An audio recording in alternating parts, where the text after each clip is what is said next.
Somewhere between soil and sunlight, a secret grows. This is how one simple apple becomes a living tree, right before your eyes.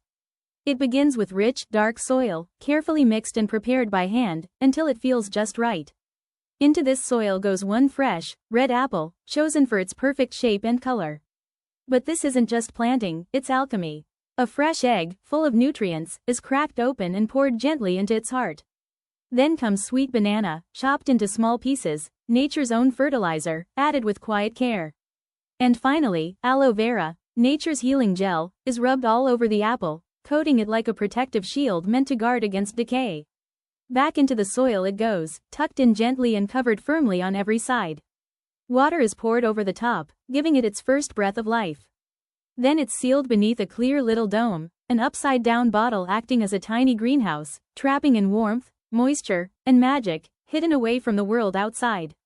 Days pass quietly. The sun rises and sets, again and again, while beneath that clear dome, something unseen begins to stir. 14 days later, the bottle is finally lifted away, and something extraordinary is revealed. Green leaves. A living sprout. Born from nothing but an apple, an egg, a little banana, and a lot of patience. Gently, it's cleaned and rinsed with water, ready for its new home in the world. Now it's time. A hole is dug deep into the garden earth and enriched with leftover banana fertilizer. The young sprout, so fragile yet so strong, is placed inside with tender care. It's covered with soil, watered one final time, and given one last gift, belief. And there it stands, a new beginning, reaching quietly toward the sky. Sometimes, magic really does grow from the simplest things.